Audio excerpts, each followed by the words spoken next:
오늘 함께 나눌 본 말씀은 마태복음 7장 13절 14절 말씀입니다. 좁은 문으로 들어가라. 멸망으로 인도하는 문은 크고 그 길이 넓어 그리로 들어가는 자가 많고 생명으로 인도하는 문은 좁고 길이 협착하여 찾는 자가 적음이라. 아멘. 오늘 본문 우리가 너무나 잘 아는 내용입니다. 먼저 주님께서는 생명으로 인도하는 문이 좁은 문이라고 가르치십니다. 물론 여기서 좁은 문과 좁은 길이란 예수 그리스도로 가는 문과 길을 가리킵니다. 이는 생명을 위해 그리스도를 쫓아가는 삶이 절대 순탄하지 않음을 우리에게 말해주고 있습니다. 우리는 매 순간 고난과 또 그런 어려움들을 극복하고 이겨내야 하는 삶을 살아야 하는 것입니다. 13절 14절은 성도들에게 신앙을 결단을 촉구하는 그 주님의 권면입니다. 제가 13절 14절을 다시 한번 읽겠습니다. 좁은 문으로 들어가라. 멸망으로 인도하는 문은 크고 그 길이 넓어 그리로 들어가는 자가 많고 생명으로 인도하는 문은 좁고 길이 협착하여 찾는 자가 적음이라. 앞서 주님께서는 마태복음 5장에서 이제 새로운 천국 백성의 마음 자세와 그 삶의 성격과 또 삶의 그릇된 요소들을 개선할 것을 가르치셨습니다. 그리고 마태복음 6장 7장에 걸쳐 주님을 왕으로 섬기는 생활에 걸림돌이 되는 것들을 우리에게 알려주셨습니다. 또한 바로 앞서 마태복음 7장 7절에서 12절의 내용은 천국 백성의 특권을 우리에게 알려주셨습니다. 그러므로 이제 말씀과 법을 듣는 백성들에게 예수님께서는 자, 내 나라는 이런 나라다. 그러니 들어올 것인지 아니면 그냥 예전의 길로 가든지 결단을 내리라 라는 의미로 이 좁은 문의 교훈을 준 것입니다. 특히 아직 이제 교회는 정기적으로 출석하지만 예수 그리스도와 함께 그런 진정한 관계에 들어가지 못했거나 이제 예수님을 믿기 시작한 사람들에게는 더 큰 교훈을 줄 수 있는 내용입니다. 자, 성도 여러분, 우리 집이나 또는 궁전이나 도시에 만들어 놓은 작고 좁은 문들이 어떤 용도로 쓰이는 문들인지 한번 생각해 보시기를 바랍니다. 그와 같은 문들은 대개 집 주인이 드나드는 문이 아니라 하인들이 드나드는 뒷문들이었습니다. 큰 부자가 아닌 가난한 자들을 위한 출입 문들이었습니다. 그 외에 별볼일 없는 자들이 드나드는 문이 보통 좁은 문이었습니다. 여러분, 주님께서는 우리에게 좁은 문으로 들어가라라고 말씀하셨습니다. 이 명령은 예수 그리스도를 따르는 길이 이 땅에서 풍성한 우리가 부와 또 큰 명성을 얻거나 그런 권세를 얻는 길이 아니라는 뜻이 담겨 있는 것입니다. 그 문으로 다른 길은 세상의 행복과는 다른 길입니다. 그것과는 거리가 먼 십자가를 지고 따르는 길입니다. 누가복음 9장 23절은 이렇게 말씀합니다. 아무든지 나를 따라오려거든 자기를 부인하고 날마다 제 십자가를 지고 나를 따를 것이니라. 또한 이웃을 위해 수고와 봉사를 해야만 하는 길입니다. 마태복음 20장 26절 27절입니다. 너희 중에 누구든지 크고자 하는 자는 너희를 섬기는 자가 되고 너희 중에 누구든지 으뜸이 되고자 하는 자는 너희의 종이 되어야 하리라. 때로는 저 골고다 사형장으로 올라가는 길입니다. 그러므로 우리는 이 죄악된 세상에서는 결코 화려하고 또 큰 문이나 넓은 길을 갈 수 없다는 사실을 먼저 우리는 알아야 합니다. 그것이 우리가 따라가야 할 길이 아님을 우리는 알 수 있습니다. 주님께서 가신 그 길과 문이 바로 좁은 길이요 좁은 문이기에 그 문을 섬기려면 필수적으로 우리에게도 고난과 희생이 따를 수밖에 없습니다.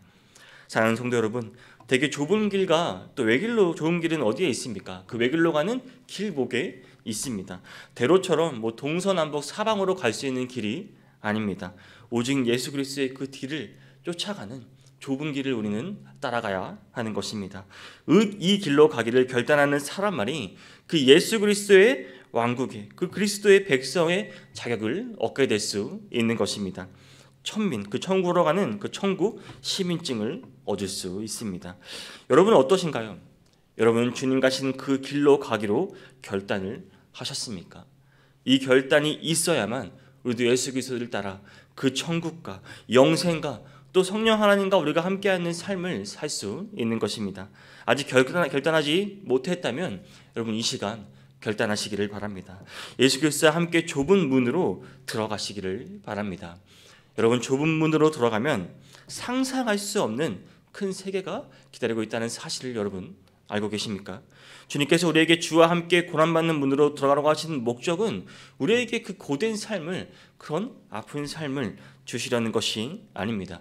그 문만 넘어서면 생각지도 못한 선하고 큰 하나님의 은혜가 기다리고 있기에 그 문으로 들어가라고 말씀하고 계신 것입니다. 마태복음 7장 11절에서 주님께서 뭐라고 하셨습니까? 너희가 악한 자라도 좋은 것으로 자식에게 줄 줄 알거든 하물며 하늘에 계신 너희 아버지께서 구하는 자에게 좋은 것으로 주시지 않겠느냐라고 말씀하셨습니다. 그러므로 우리가 주님께서 가신 그 희생과 섬김과 하나님께서 충성하는 좁은 문으로 들어가면 그 뒤에 그 은혜와 그 무한한 사랑과 생명의 나라를 우리가 얻을 수 있는 것입니다. 성도 여러분, 해상 사람들은 누구나 이상적인 세계를 꿈꾸고 있습니다. 또 그곳으로 가기를 원하고 있습니다. 그래서 서양인들은 일명 파라다이스라고 하는 것을 그리워하고, 또 동양인들은 예로부터 신선의 세계인 그 무릉도원을 꿈꾸며 살아가고 있습니다. 특히 서양인들은 그 예전 영국 작가 제임스 힐턴이 쓴 소설 잃어버린 지평선에 나오는 그 숨겨진 낙원의 이름인 샹그릴라라고 이것을 상상하며 살아왔습니다. 소설이 나올 정도고 영화로도 나올 정도로 많은 사람에게 관심이 있던 책과 영화입니다. 그 소설 속 영화 속의 샹그릴라의 그 세계는 병도 없는 곳이고 늙지도 않는 곳이고 죽음도 없고 다툼도 없는 그런 세계였습니다. 그런데 그 영화나 그 소설에서 샹그릴라로 가는 그 관문은 매우 좁고 위험한 곳으로 묘사됩니다. 그래서 발견하기도 어렵고 또 한 번 나온 후에는 다시 들어가기는 더 힘든 곳으로 묘사되고 있습니다. 여러분, 천국으로 가는 길과 문이 이렇다는 것입니다. 그 문만 찾아 들어가기만 하면 놀라운 그 신세계가 우리를 기다리고 있습니다. 영생 구원의 선물, 하나님 아버지의 그 영원하신 사랑과 언약, 그리고 그 진리와 천국 기업이 우리를 기다리고 있습니다. 그 문이 바로 좁은 문 뒤에 펼쳐질 무한한 세계입니다. 그것은 오늘 본문 14절에서 언급한 것 같이 생명이 있습니다. 영원한 생명이 있는 곳입니다. 사랑하는 성도 여러분, 그래서 주님은 자신을 요한복음 10장 1절에서 7절에서 그 양의 문으로 비유하셨습니다. 그리고 그 문으로 들어가는 자마다 요한복음 10장 9절에서 구원을 받고 또는 들어가며 나오며 꼴을 얻으리라라고 말씀하셨습니다. 성도 여러분, 이 파라다이스로 가는 문, 무릉도원이나 샹그릴라로 가는 문이 우리가 아는 예수 그리스도로 가는 문입니다. 이 길은 한 길밖에 없습니다. 예수님께서 요한복음 14장 6절에서 이렇게 말씀하셨습니다. 내가 곧 길이요 진리요 생명이니 나로 말미암지 않고는 아버지께로 올 자가 없느니라. 어떻습니까? 우리는 이 문으로 들어온 자들 아닙니까? 우리는 다 결단을 내려 세상에서 돌이켜 이 좁은 문 안으로 이미 들어와 있습니다. 그러므로 저와 여러분 앞에는 하나님의 풍성하신 은혜가 늘 준비되어 있다는 말입니다. 영생 복락이 주어지고 있음을 여러분 믿으시기를 바랍니다. 14절을 보면 생명으로 인도하는 문은 찾는 이가 적다고 하였습니다. 이것은 달리 말하면 많은 사람들이 생명의 주이신 예수 그리스도를 외면한다는 말입니다. 그 이유가 무엇입니까? 본절은 그 이유를 한마디로 그 문은 좁고 길이 협착하기 때문이라고 밝히고 있습니다. 참으로 예수 그리스도는 많은 사람에게 있어서 외면하기 쉬운 좁은 문, 그리고 좁은 문과 같은 존재이고 그 길은 협착한 길이라고 말하고 있습니다. 그렇다면 생명해 주신 그리스도께서 사람들에게 좁은 문으로 여겨지는 이유가 무엇이겠습니까? 우선 예수 그리스도의 모습이 어떻습니까? 외적으로 볼 때 그분의 존재가 그 당시 보잘것없게 보였기 때문입니다. 이스라엘이라는 그 소국의 가장 변두리인 갈릴리 나사렛 주신 목수가 누가 구세주라고 여러분 상상이나 했겠습니까? 그 마을 사람들도 또 그 근방 사람들도 그리스도의 출실 배경을 보고 어떻게 그가 메시아라고 생각을 했겠습니까? 아무도 대부분의 사람들이 그 사실을 믿지 못했습니다. 구약성경은 메시아가 사람들의 관심을 끌지 못할 비천한 신분으로 오실 것을 이미 예언했습니다. 이사야서 53장 2절 말씀입니다. 그는 주 앞에서 자라나기를 연한 순 같고 마른 땅에서 나온 뿌리 같아서 고운 모양도 없고 풍채도 없은즉 우리가 보기에 흠모할 만한 아름다운 것이 없도다라고 말하고 있습니다. 근데 여러분, 예수 그리스도께서 어찌하여 그 왕궁이나 아니면 산에 들인 그 공회원들의 아들로 오시지 않고 그 이름 없는 나사렛 목수의 가정을 통해 오셨을까요?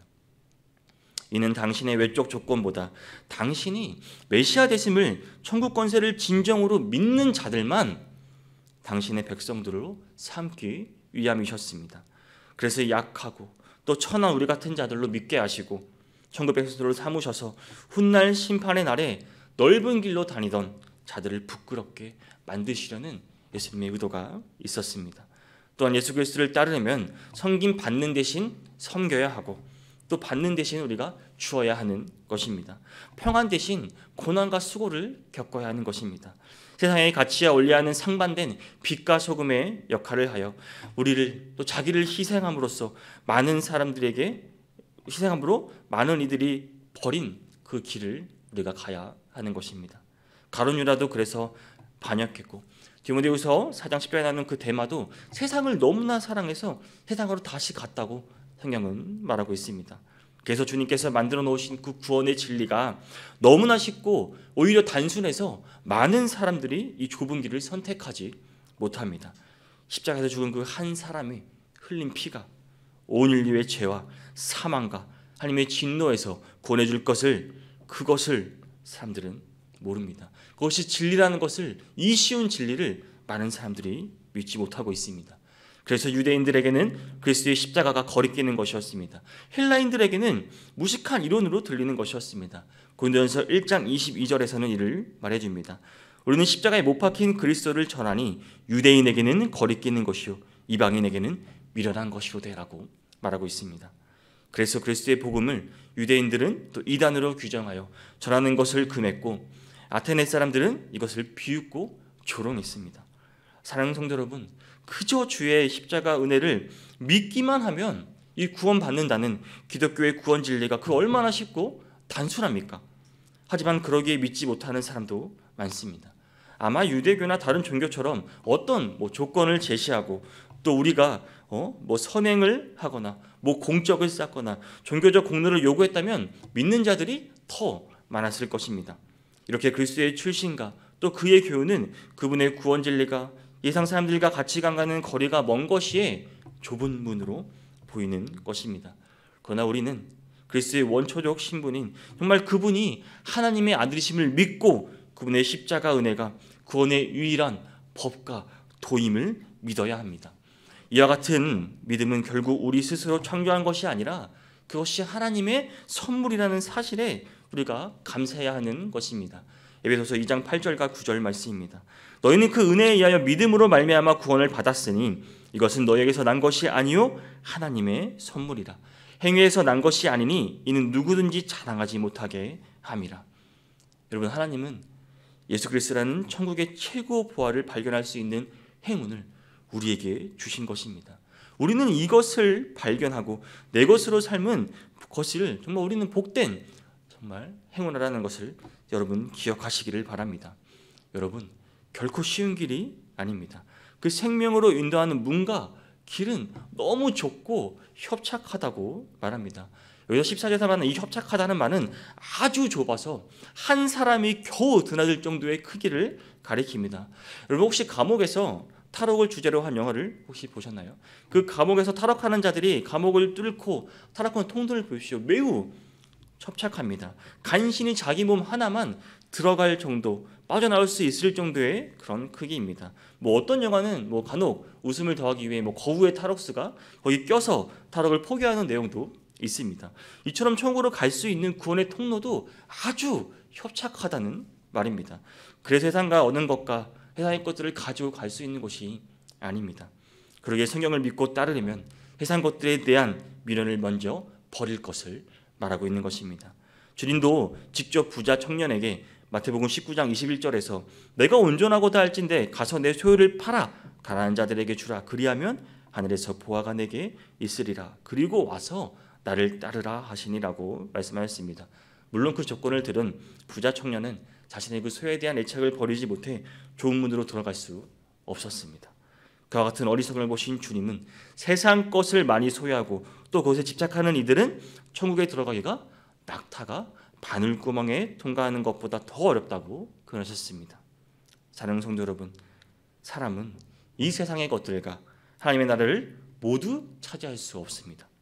결국 두 주인을 섬길 수 있는 능력이 없습니다. 마태복음 6장 24절 말씀입니다.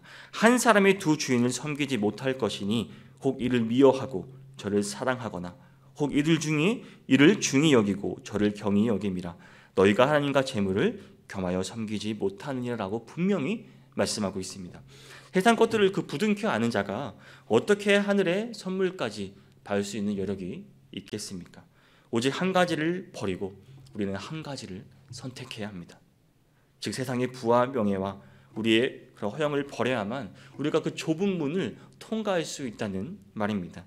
그래서 사도 바울은 그리스도를 얻기 위해 자신이 세상에서 얻은 명예와 이 행복들을 모두 배설물처럼 내던졌다고 말하고 있습니다. 성도 여러분, 우리 주변에는 하늘의 복 그리고 땅의 복 모두 받을 수 있다고 가르치는 이들이 있습니다. 여러분 명심하셔야 합니다. 땅의 복을 추구하는 자들은 결코 하늘의 복을 받을 수 없습니다.